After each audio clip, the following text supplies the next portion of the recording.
The starting point in human design is your energy type. We're actually all built to function very differently, with different skills and different ways that our energy works. So we need to align with that rather than do things the way that the world tells us we need to do things. When we do, we create success and happiness with so much more ease. And it's more enjoyable because it's the way our souls actually crave doing life. Your energy type tells you how you're built to operate, and it's arguably the most important aspect of your design. Your energy type is what we call a generator. Let's get into what that means. A generator's purpose is to create good energy in the world. As the name suggests, you're here to generate energy. Whenever you do something that makes you happy, excited, and lit up, you create so much good energy that it literally spills out of you and into everyone around you. Being lit up is your highest calling because when you're happy and excited, it inspires, fuels, and lifts everyone else up around you without you even trying. When you're excited, you become full of life. This energy can't help but spill out of you into everything and everyone you come across. This is the magic of a generator. When a generator is lit up, they have such juicy, sparkly energy that everyone wants to be around you, even if they can't explain why. When you're following your desires, you feel like you could go and go all day without feeling tired because you're generating this good energy. This is the universe telling you you're in your flow. Because of this, when a generator does what they love, everyone wins. If you want to live your purpose, do more things that actually excite you and less things that don't. If you want to help others, know that the universe has given you specific passions that you're meant to follow in order to live as your highest version. The things that light you up aren't random. They're specifically exciting to you because you're meant to be doing them. Your lit upness makes other people more energized, excited, productive, and gives them momentum in their own life. So no matter what job title you may have on the outside, the real value you're providing is that you're infusing the world with life force. When you're doing something that you're not so jazzed about, you'll feel drained and tired. This is life's way of trying to prevent you from doing more of it and show you that it's not what you're meant to be spending your time on. The biggest conditioning for generators is the praise you get from others for doing things you don't want to do, perhaps because it benefits them in some way. For example, maybe your parents said well done for going to see your grandma when you didn't really want to as a kid, or your friend relies on your generator energy to help them move home or make a group of people gel together. However, this only backfires because when you're not excited, you don't create that juicy, sparkly energy, which is what they actually really want. Sure, you can go through the motions of helping them move, but it won't have elevated the energy of the situation for either of you. And if you're not excited to do it, it suggests that the universe has a better option for the other person too.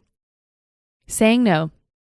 When you trust that your excitement is divine guidance, it's actually the best thing you can do for everyone involved. When you say no, maybe the other person is meant to find a better person to help them with that, or figure it out themselves and realize they're more capable than they thought, or come up with a more creative solution, or be forced to do things in a new way that actually benefits them more. You never know just how you're helping the situation by saying no, but your excitement or lack thereof will always be leading you to the best outcome. When you want to bring more good things into your life, sometimes the most powerful thing a generator can do is say no more. Saying no clears things off your plate that don't light you up, which creates space in your life for the universe to start sending you more of what does. The universe loves to fill an empty space because you're sending the signal that you want better, and it will rush to come and help you fill it. If you're saying yes to everything, there's no space for the things you truly desire to come into your life. When you're in a place where you want to make changes, you don't have to figure out what new things to do, so much as stop keeping yourself busy with things that don't make you happy. The fear of doing nothing. The reason why generators are afraid to start saying no is because of that praise for all the doing they got over the course of their lives. And they're afraid that if they're less busy rushing around, even for a hot second, then good things won't come to them. Life wants to see if you're brave enough to go against these false beliefs and be open to working with your joy and not against it. After removing the no's, you might be less occupied, but trust me, it will only be temporary. Use that open space to look around. Life is happening all around you, and it's full of things that might please and delight you. You couldn't see those when you were busying yourself with things you thought you had to do. But now, you've opened yourself up to start seeing things that the universe has been trying to get you to see all along. How do you know if something excites you? Excitement and desire comes from your gut, which is the most important part of a generator's chart. It's the body part that rules your energy. When something comes your way that's exciting to you, whether that's a meal, a job, or a lover, your energy perks up and expands. You can literally feel it in your gut, in your body, and people around you pick up on that. whether they know it consciously or not. It makes them want to be around you, work with you, buy whatever you're selling, or just hug you. This in turn kicks off a chain of opportunities and synchronicities between you and the world. So you don't actually have to figure out what to do in advance. You just have to activate the process by saying yes to what excites you. Life is constantly sending you things that you might like and want.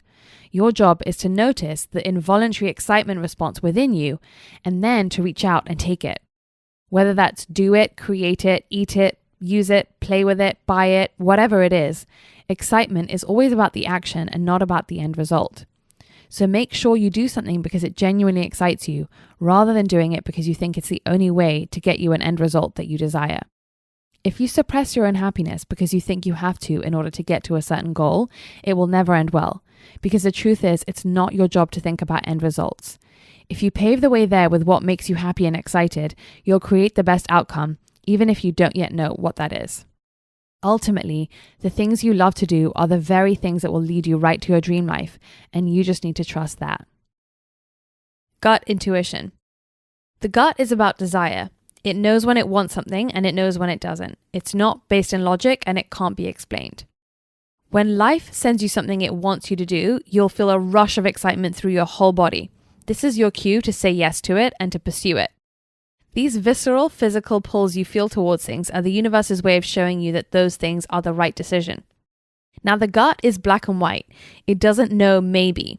So you'll either feel, yes, I want it, or if you're not meant to do it, you can feel anything from strongly repel to just meh. If something lights you up when you first come across it, that's your way of knowing you're meant to be doing it. You will literally feel your body respond to something before you've processed it mentally. You'll feel your body get revved up, or you may perk up, make involuntary sounds that express interest and excitement, or just feel that feeling of wanting that thing. Trust your wants. Society has told us that it's bad to want things, to desire things. We've been told it's better to go for things that make logical sense, rather than just because we want them. But for you, the wanting is your sacred sign that will never lead you the wrong way. Learning to trust your physical attraction to something or your repulsion to it will eliminate so much confusion and light the path ahead of you with so much clarity and simplicity. Making decisions easier. Since the gut speaks a language of yes and no, black and white, it's so challenging for your gut to give you answers to big open-ended questions like, what's my purpose? Or even, where do I want to go for dinner? It needs options to be put in front of it that it can then react to. So try asking things like, does a career in fitness sound good to me, yes or no? Or would I prefer sushi or Thai tonight? If someone is asking you an open-ended question, you can always run through the options in your head, asking yourself these yes or no questions. Or have the people close to you ask the questions differently to ensure smoother communication between you. When you can't tell what your gut's saying. If you're ever feeling hesitant or mixed, it's either because A, your gut has spoken, but for some reason you're not comfortable with that response. This is when your gut directly opposes your conditioning and they're at odds. In this situation, you don't always have to act on your gut, at least not in the beginning, but just acknowledge what the gut is saying. When you pay attention to what it was saying, in hindsight, you'll start to see that it was right, which will make it easier to eventually follow the gut. You'll build up a bank of evidence to show you that the gut was better than the oh buts and the what ifs. It's like you turn the volume up on your gut and down on your conditioning and fears bit by bit so that following your gut becomes your new default pattern. Or B, you're overriding what the gut is telling you by thinking about it in your mind. Sometimes you can't feel your physical wants because logic has been so drummed into us that it's the voice we hear the loudest. We've been taught the mind should be in charge of all our life decisions, but the mind can only conceive of what it already knows. Whereas the body is leading you towards possibilities that you might not even be able to fathom, but that are so much more fulfilling and aligned. Trust that the only way you can create a life on joy is by following your joy on the way there. In order to make the right decisions, you don't need to know why you gravitate towards certain things and not to others. You just need to experiment with following that more, even when you have no idea how it gets you closer to your dream life. The more you practice it, the more you'll see the tangible results in your own life, and then it becomes easier and easier to follow that gut over time. Your personality is a regal authority figure, also known as a 4-6. The first number describes the way you see yourself, and the second number is the way others see you. It actually serves us to have our own internal world that's not so obvious to others, and an external side of us for the physical world. Let's get into each one and how they come together to form your full personality. 4. The people person. In your mind, your life is oriented and measured by the people in it. You're gifted at bonding with people for this reason and have a sense of who is right for you to spend time with. For you, the saying is really true. The quality of your life is determined by the quality of your relationships. It's through the connections you make that the universe will send you all the opportunities you desire. So the more you create connections that are real and authentic to your essence, the better fit the opportunities will be that come your way. Don't entertain relationships that don't align with you, as everything that comes through them will only pull you off your path rather than closer to it. Don't be afraid to be a little closed off or disinterested in those that you don't resonate with. The people you love, you really love, and the rest you can easily go without. It's not that they're bad people, they're just not right for you, and you're not designed to spend time with just anybody. Once you start to honor that and don't judge it as being closed, all the support and opportunities you're designed to have in life will come to you. Who you enjoy hanging around is who you're meant to hang around. It's not by accident. So don't question why you're drawn to some and not to others. A huge milestone in your life comes when you really feel like you found your people. And since you already know the social situations you're meant for, don't judge yourself for being inflexible when a social situation doesn't appeal to you. 6. The wise sage. The sage is someone who's born with innate wisdom. You come into this world already wise to life. But for your first 30 years, your connection to your inner wisdom takes a back seat as you try to establish yourself, your goals, and your direction in life. You experiment with putting your energy into lots of different places, people, and opportunities, and this is an important process. But as you come to the end of your 20s, you usually want to be more selective about what you put your energy into because you know what will reap the rewards you want and what won't. You start to want to make things feel a little bit more peaceful and settled for yourself, keeping all the good parts of life that you acquired and getting rid of the rest, which is now just noise to you that pulls you out of yourself. It's usually at this time in your life that you realize, wow, I actually am really wise and intuitive, and I don't need to look outside of myself so much as I used to. The path of the sage is about not getting caught up in the external world and coming back to your relationship with yourself and relying on that as your source of wisdom from within, rather than giving your power or validation to others. The journey of the sage is that others are meant to see you as a role model, but you must be the first person to see yourself that way in order for that to happen. You will always feel insecure whenever you're placing too much focus on what others are doing and thinking. But when you feel settled in yourself and tune out the noise, you'll reestablish that connection to your natural wisdom. This wisdom is helpful, of course, for your own life, but it's also imperative for the way that you'll be guiding, sharing, and showing up for others. As long as you create time and space to hear what you already know, you will naturally be seen as someone who others look up to for guidance and wisdom. When the 4 and the 6 come together. In your tribe of people, you're usually the central figure, influencing, directing, and organizing everybody else. You're often holding court without even trying, and you may find that social situations revolve around you. In this way, you foster togetherness, which is an important value to you. Family and friends are everything to you. When you're doing it with the right consciousness, being the king or queen of your circle is a good thing, as it allows you to spread what you came here to spread, which is your warmth, magnanimity, and wisdom. The world has told you that you have to do things with your head, but your big strength is your huge heart, and directing people with your heart is very different to controlling them with your head. In fact, your main job in life is to open up the heart because that's where your wisdom comes from. This can be tricky for you because you're so good at controlling things using your head. And opening the heart is scary to you because you love people so much that you're terrified of rejection. It's only when you actually show this big heart and vulnerability that people will love you actually even more for it. But when you're disconnected from your heart or pretend you don't have it, you may find yourself judging, pushing away, ignoring, or rejecting others before they can reject you. One of the main lessons you're here to learn is that you don't need to have such a tight grip on things for situations to work out well and in your favor. As much as you are this director figure, you need to equally learn that you can trust and rely on others as well, and you'll never be able to see what others can do for you if you're always the one insisting on doing everything. For as long as you insist on doing everything, this will only confirm your fears that you can't fully trust or rely on other people. This tight grip can cause mental exhaustion and anxiety. The only way out of this is to quit masterminding everything and just to let life happen. The only way you can really trust life is to try letting go and see that it supports you anyway. The more evidence you build up of life sorting itself out, the more you will trust. And then you'll be free to just be that regal authority figure from a place of joy and sharing your gifts, rather than any misplaced fears or need for control. 4/6s often try to control people because they don't trust that everything will work out okay if they don't. Even though you're born wise, the first 30 years of your life is still full of ups and downs, mostly to do with people. Those relationships are your lessons in life. The main thing you have to make sure you don't do is let those experiences close down your heart for fear of failure and being hurt. Once you hit your Saturn return at around age 28 to 30, if you've gleaned wisdom from your experiences, your life will be able to settle down a little. Look back on those experiences with appreciation and thanks, and that will help keep your heart open. Be aware that just because you're right about most things, it doesn't mean that you're right about everything. It's okay to look to others for guidance sometimes. Your regal air is natural to you, and there's nothing you have to do to get it, so relax into it. You don't need to overperform, seek attention, or hide from attention. You are here to balance the wisdom of your head with the wisdom of your heart, and when you do, you crack us open in hearts and minds too, in whatever you do.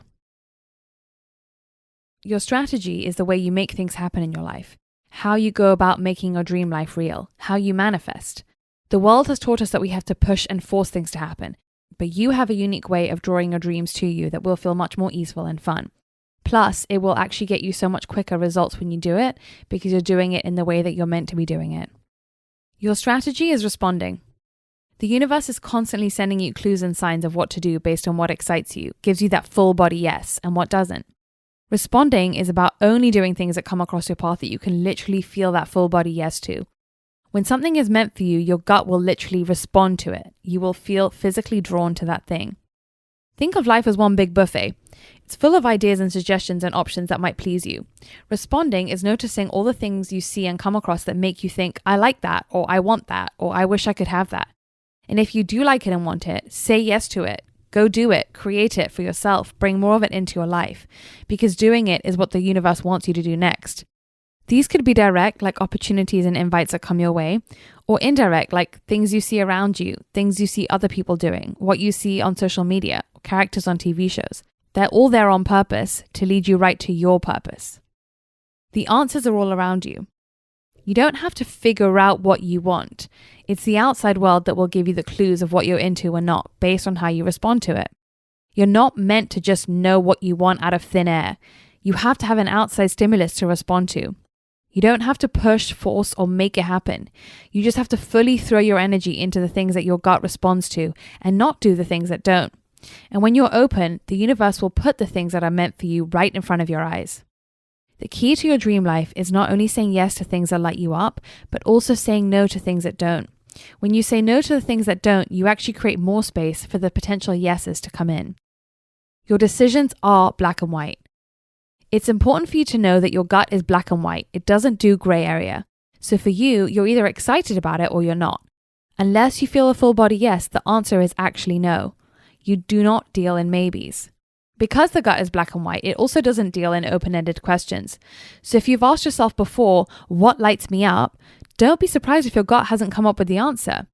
But if you ask yourself, does forecasting light me up? Does event planning light me up? Does organization light me up? You'll definitely know the answer to that. You can use the this or that, yes or no questions to direct you with anything in life, whether big or small. So instead of asking yourself what takeout you feel for dinner tonight, ask yourself if you want sushi or Mexican. The more you can make sure that everything in your life is there because it gives you that hell yes response, the more aligned you become. The universe makes you respond yes to the things it wants you to do. The universe doesn't see the difference between you saying yes to the takeout that lights you up and yes to the job that lights you up. Following your lit upness will always create more lit upness. What to do when it feels like life isn't sending you things to respond to. Take a look around your life and ask if each thing in it lights you up or not. If it doesn't, start by just being honest with yourself about it, as that will align you to the truth of how you feel. And from there, the universe is clear on your feelings, so it can swoop in and start to help you by putting new opportunities and clues on your path. The more you get rid of around you that doesn't light you up, the more space you will have to notice things that might. It's like you give yourself a bigger pair of glasses with which to see. And then start to look around at whatever else is going on in the world around you and keep asking your gut, would this be exciting to you if you had it? And then pursue those wants. Put energy into bringing them into your own life.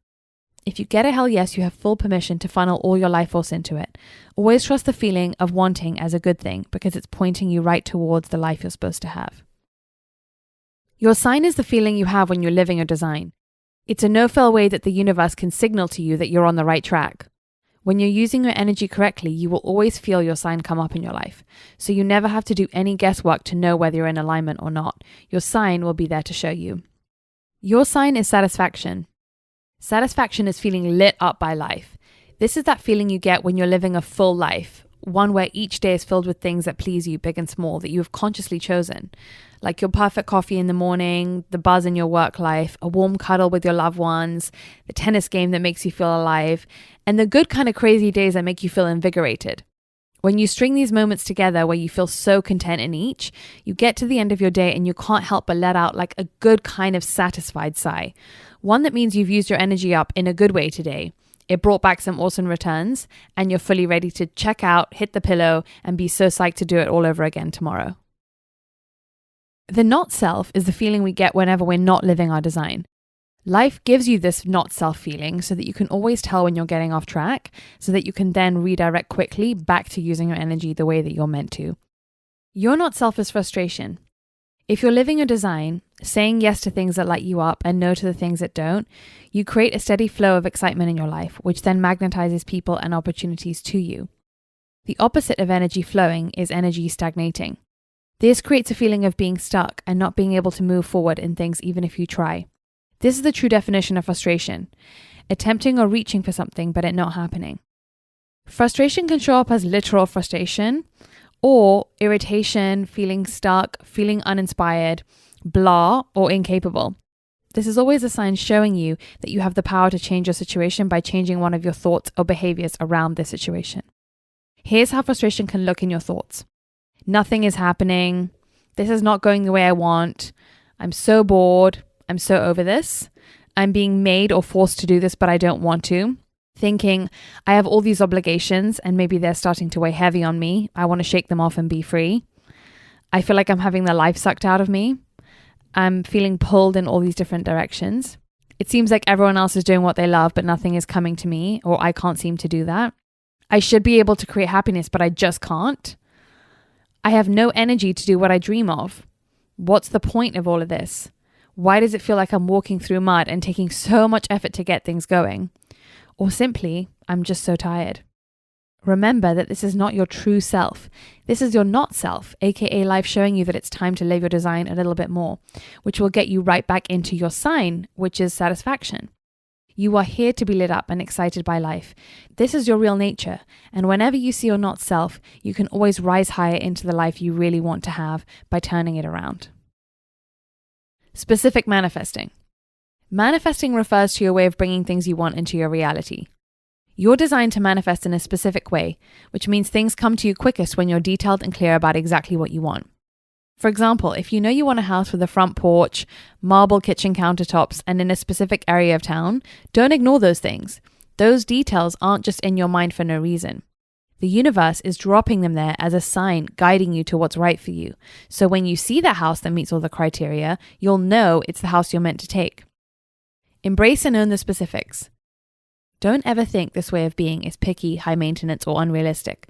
The universe gave you that specific vision to help guide you towards all the things that are meant for you. So don't question what comes to you and follow it, trusting that there's a rhyme and a reason for it all. Sometimes the things you want are not the end, they're just the means. So for example, you could be led to your dream home because you're meant to move in next door to the person that will change your life.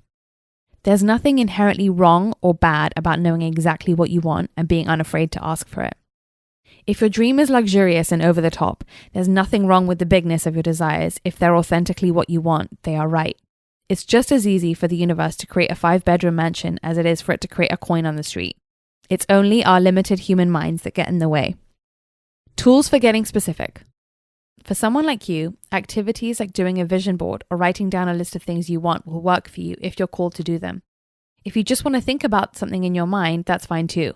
Just listen to the voice inside you that adds, I'd like to pay no more than $150 for it, or any other specific details that just come to you naturally. You don't have to fill in all the details, just the details that naturally occur to you. All you need are your genuine preferences, nothing more, nothing less. Build evidence. It's always best to start manifesting things you currently believe you can have, no matter how small. And when you see them come into your life, it will be easier for you to start asking for slightly bigger things and then even bigger things. It's just like flexing a muscle, where you have to train it with the baby weights first. The more evidence you can build of things you brought into your own life, the easier it becomes to believe that you can have literally anything you can conceive of, as long as you get clear on what you want. Every human lifetime has a different theme. Your life theme describes the main energy you're meant to bring into everything you do. It's called a theme because it's meant to run through all the areas of your life. The same mix of skills and essence will bring you success and alignment, whether you're at home, with friends, at work, in the grocery store. When you live according to your life theme, that's when you know you're on the road to your purpose. So as far as the universe is concerned, your purpose isn't just achieved at work. The universe doesn't compartmentalize like that. It wants to see you sharing your specific essence everywhere you go. When you bring your essence to the table, you signal to the universe and to people around you that you're being who you're meant to be. This is when people gravitate towards you the most, when opportunities and synchronicities flood to you, because you're simply being the person you came here to be. So all the good things that are meant for you finally fit. Let's get into the theme of your life. The right angle cross of the Sphinx. To get in touch with your intuitive nature and let that direct your life and help direct others too. You're a wonderful assimilator of information. When you're listening and paying attention to life happening all around you, you develop this instinctive intuition that helps you just know what you and others could do next in order to succeed. Not only do you come up with the concepts and the solutions, but you know how to actually get them done too. Stay an open sponge, taking everything in, and then trust that your body will put them all together to give you those crystal clear knowings. They are of huge value, even though it didn't seem like you did much to be good at them.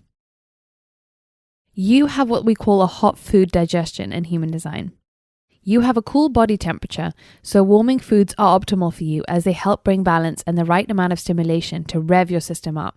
This turns on your brain and body for optimal functioning, and when you're in that state, you can drop into your genius much more easily. Your foods. Ideally, everything you eat should be body temperature and above. So there's a reason why, for example, you could have tried those healthy smoothies made from frozen fruits and veggies and not felt your best. Maybe you don't ever feel satiated with too much cold food, or you can't think properly, or your hormones and your weight are off. This is your body telling you that there's a better way. If you want a salad, top it with something warm like cooked veggies or some sizzled potatoes, or pair it with a warming drink. If you really love those smoothies, just make them out of fresh produce instead of frozen, and include warmer meals for the rest of the day. Spice is another good thing to incorporate into your meals, so you could add chili flakes or cayenne pepper to help with your digestion. More warmth in your life. From an energetic perspective, it's also good to practice being more warm and creating warmth literally and figuratively around you. So turn the stove or the heating on in your home, make it nice and cozy. And in yourself, notice the times when things happen that take you out of your warm nature and try to soften into them. This will aid your digestion greatly. It's probably happened to you before when you feel your digestion totally thrown off, when you're not feeling warm and loving for whatever reasons. And so in times when you do feel that way, try to bring yourself into a more relaxed, easy state before eating again. Saunas, sunlight, hot baths, and fireplaces are also great for your system and great for your brain. If you need to think more clearly or use your mind for a long time, give it a hit of heat. Eating patterns. Your brain is very active, so it uses up a lot of your daily calorie intake. If you want to fast, for example, be sure to not undereat, only because if you do, that will hinder the development of your genius for that day, because your brain is going to be the first place that suffers from the undereating. You also do well eating consistently, meaning that your food regime should look kind of the same or similar from one day to the next. So for example, you might decide that a fruit-based breakfast works well for you. Aim to do that every morning and around the same kind of time. Consistency for you actually eliminates stress and overthinking. So when you automate things into a routine, it gives you freedom for your brain to focus on the things that actually move your life forward. Your strongest sense in human design is smell, which means you have the gift of discernment that you're here to bring.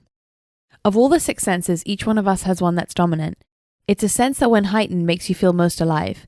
It's kind of like your love language with the world.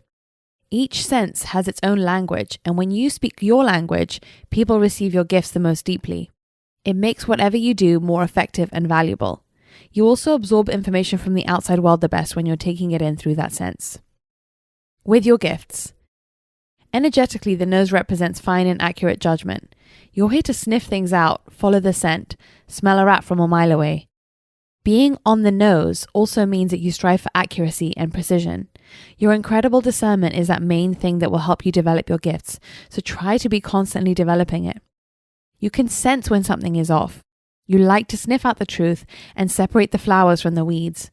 No matter what area of life you do this, people are looking for you to keep refining your discernment and pour that into whatever you do.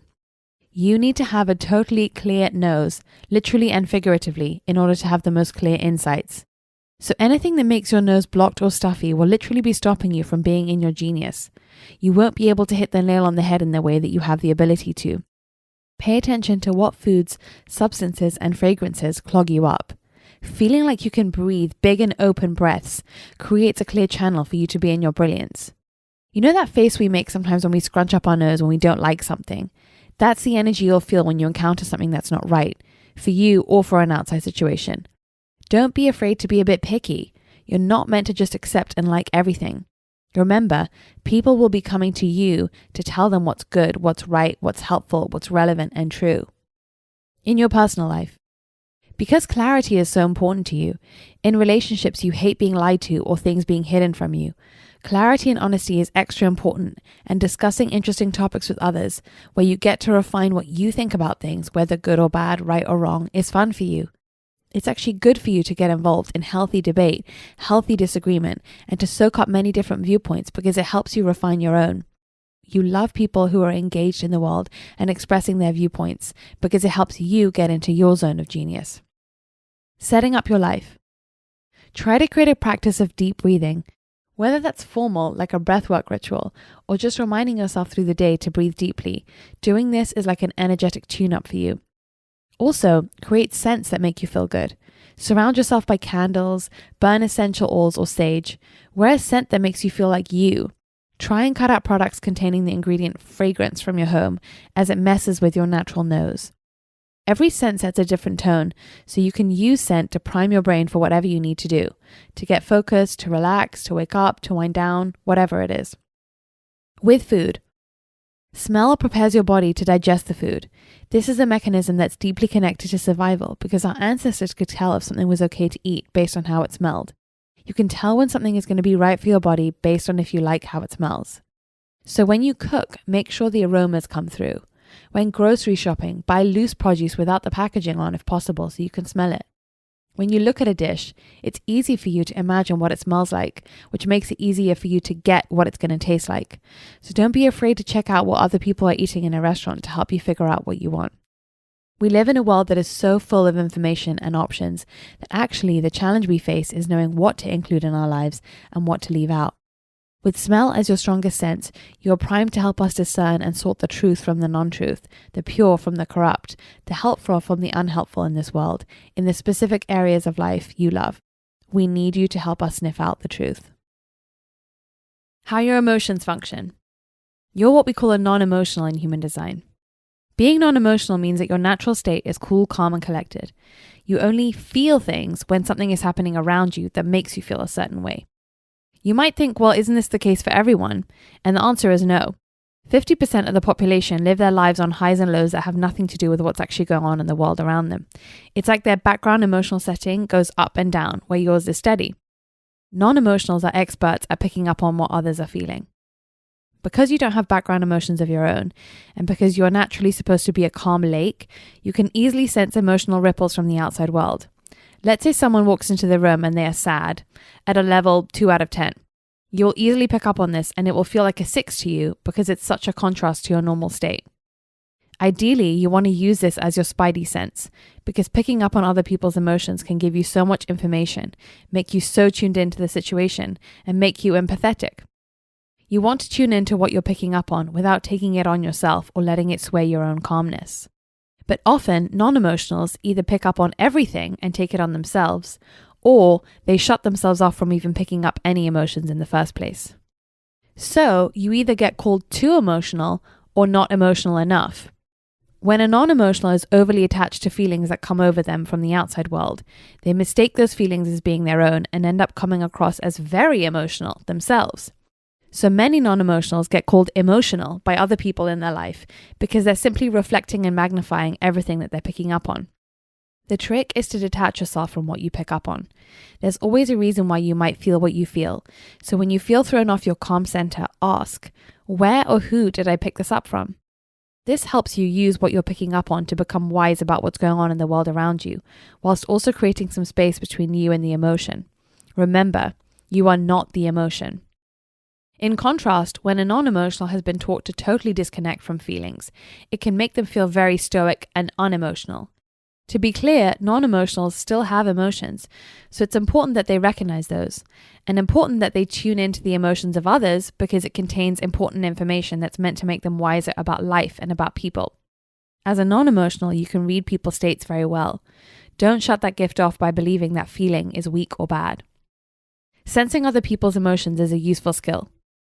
When you're able to clearly read other people's states, you know when is a good time to be around them or not, say something or not, bring up the thing you wanted to say or not. You can also help them become more aware of how they're feeling.